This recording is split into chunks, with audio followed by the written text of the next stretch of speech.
call a spade, and I've renounced my American citizenship. I'm now 100% British. I apologize. As part of the Pythons, Gilliam had acquired a reputation as a gifted animator and promising director. Then in the 80s, he went solo and rediscovered his very first love, British fantasy.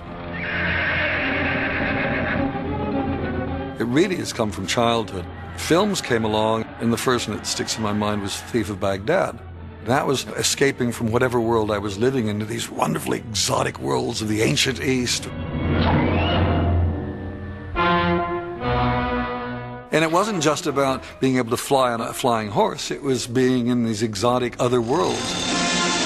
So Gilliam started mapping out new worlds of his own. They were funny and they were fantastic. He's picked up that mantle of fantasy, which goes back to Michael Powell, and I love his ambition, which is without boundaries. He's single-handedly flying that flag and keeping it going.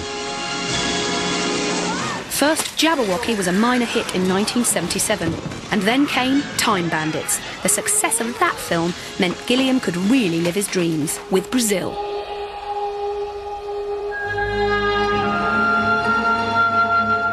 Gilliam was really giving his head on that movie. It is one man's imagination exploding onto the screen. But Gilliam's bizarre high-tech, low-tech world, set somewhere in the 20th century, isn't just a visual treat. Brazil is a fantasy with a lot to say about modern-day reality. It's really about man against the system. It's about a bureaucracy and a character within that bureaucracy who could actually do something about changing the world, but spends his time in juvenile dreams. What do you believe is behind this recent increase in terrorist bombings? Bad sportsmanship.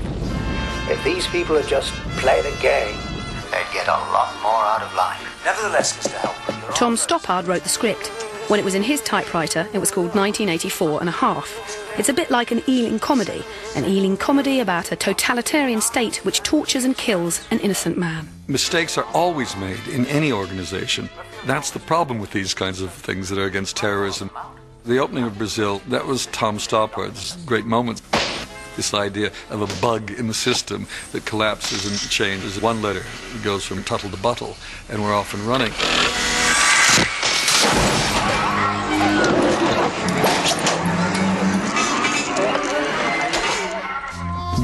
This is the real Tuttle, an American film director who played footsie with Joe McCarthy's Un-American Activities Committee. Brazil brought the hysteria of those times into contact with recognisable elements of Thatcher's Britain. Remember the IRA? When I made Brazil, I was thinking about the use of the word terrorism, which has now come to mean almost anybody who isn't us. And it was like what communism was in the 50s and 60s. Whether you were Russian, Chinese, Vietnamese, it was all communists. During filming, the studio bosses began to have serious reservations. Their definition of fantasy, it seemed, was very different from the director's. The irony of Brazil was that here we've got a film about a man against the system, and the system turned out to be Universal Studios in America, because when we finished the film, they hated it. At first, they were unwilling to even release Brazil, and only a press campaign by Gilliam forced them to do otherwise. Then debate turned to the ending. It wasn't exactly escapist. Satire helps us laugh at society and then go back to how it was. What Gilliam does with Brazil is he refuses to put things back how they are. It leaves you frightened. I remember talking about what evil was with George Lucas. He was describing Darth Vader as evil. And I said, he's not evil. He's the guy in the black hat. No, you can't. What's evil is Mike Palin in Brazil, your best friend, wonderful man who chooses his career over you. He's gone. Gilliam got his ending, but his reputation in Hollywood would never be quite the same again.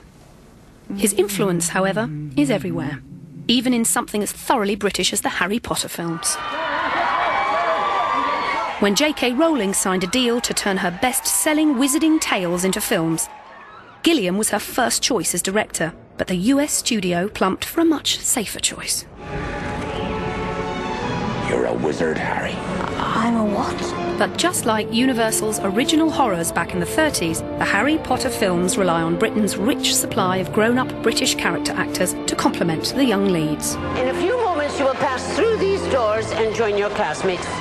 Maggie Smith and Alan Rickman. Wicked. Mr. Potter. I remember being scared of him in the early days. He gets into character and he's sort of really serious and got a really sort of dry sense of humour. Turn to page 394. Everybody moans about it, actors who are, Harry Potter. But then, if you're not in it, you're not in it. And then I know they're secretly thinking, why the bloody hell am I in it? By the time Tim Spall was asked to appear in Harry Potter and The Prisoner of Azkaban, the films were becoming less like children's fantasy and more like old-fashioned British horror. One of the guards of Azkaban is searching the train for Sirius Black. There is a very sinister side to the Harry Potter books. I went to the movies with my sister to see it, and there was a lot more afraid children, but it was definitely, it made good entertainment.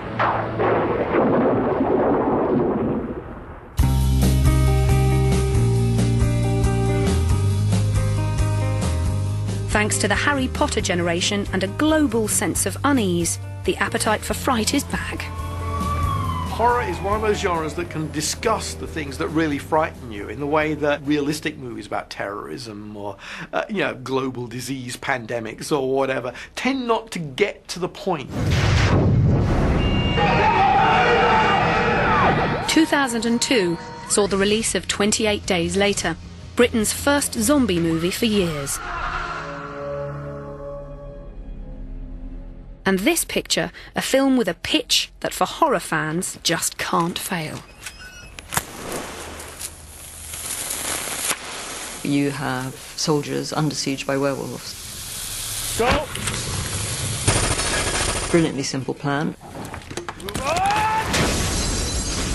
That was my car! Very funny dialogue which doesn't detract from the actual gore, which is quite extreme.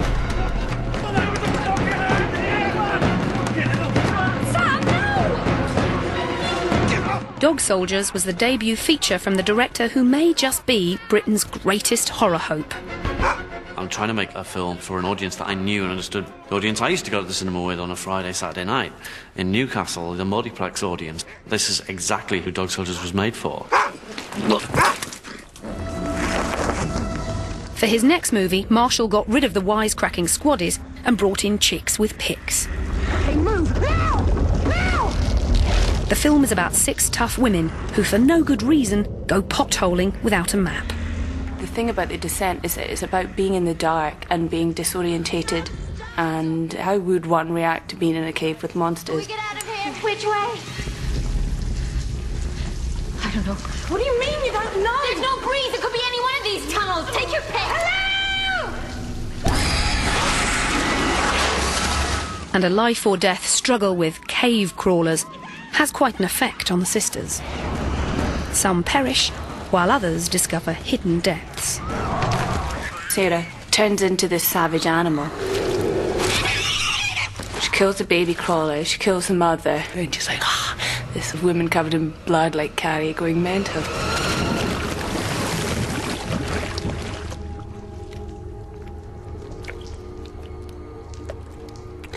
She's almost become this other person, this strong woman, learnt how to survive. There's that amazing shot of Shaun McDonald. It's almost like a scene from Carrie. You know, it was there in the hair and the blood.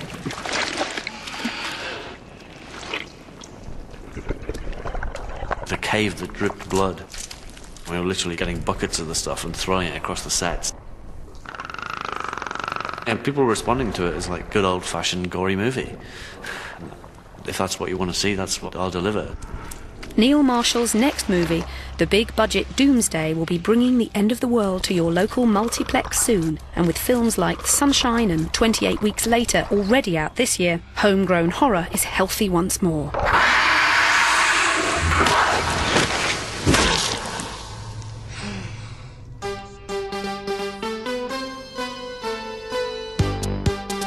But cast your mind back to 1980 and British film's darkest hour. OK, can we go to number 1 position, please?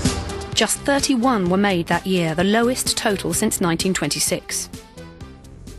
Buried amongst the long-forgotten releases of 1980 was a great British horror by a great American director, David Lynch. The Elephant Man, it really captures a whimsical flavour of a kind of macabre Victorian period. It is a good idea to have a foreign director to look at homegrown stuff. The images he chose were fantastic. You know, the whole idea of industrialised, technicalised happenings, including the insides of the clock. Starring John Hurt as John Merrick and Anthony Hopkins as Dr. Frederick Treves. The Elephant Man was Lynch's first big-budget film. But unlike the rich theme of American Gothic he would later mine, this movie was Lynch's tribute to British horror. There does seem to be a kind of homage to Hammer horror in The Elephant Man. It takes the kind of carnival and sideshow milieu and it relocates it in the Victorian England of Hammer horror. And it's intriguing, of course, that David Lynch selected as his cinematographer Freddie Francis, who had himself directed plenty of British horrors, including a few Hammer horrors. Francis was also the man who shot The Innocents 20 years before, the man who sent Deborah Kerr crazy, and a man who knew how to exert the same effect on an audience. Freddie, he'd rather feel his way through something. He doesn't like any kind of modern light. There's one scene where Tony Hopkins is looking in a window in a big close-up, and he turns, and instead of rack focusing as he walks away, we just let it go softer and softer and softer. That shot's very beautiful. I never devise anything, really. Whatever scene is set before me, I photograph it within mind how I and the director have decided to tell this story, and I give it that sort of mood. One other nod to Hammer was the casting of Freddie Jones as Bites, the man who parades Merrick in a freak show. Jones, too, was a horror veteran who'd once even played Frankenstein's monster. The moment when Dr. Treves finally sees Merrick is the most memorable scene in the film. Ladies and gentlemen, Elephant Man.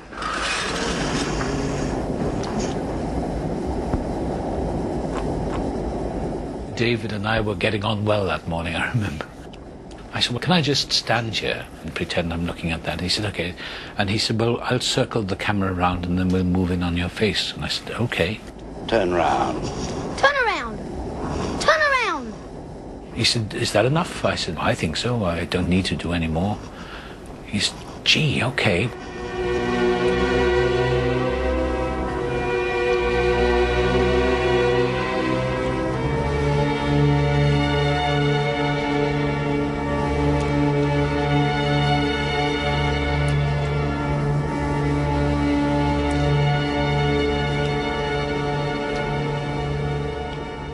There's one take anyway, and David Lynch said, yeah, that's it. He said, do you want to do it again? I said, I don't think I can.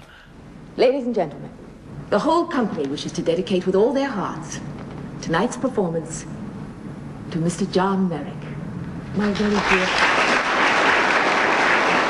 Hurt gave the film its emotional depth, despite all that stuff stuck to his head. Just as Karloff had done in the 1930s with a pair of bolts through his neck, he made the audience love a monster. I went to the first showing of it, and people were hanging off me, saying, oh my God, John, it's so powerful, God damn. Michael Eisner, who was head of Paramount, was there. And I said that surely should allay your fears. And he said, well, I don't know, John. It's still hard to sell a monster movie.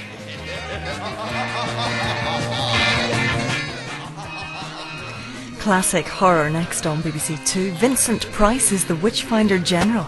And for information on listings or how you can get involved in the season, click on bbc.co.uk/British film. Tomorrow night, The Importance of Being Earnest. Colin Firth and Rupert Everett at 9 on 2.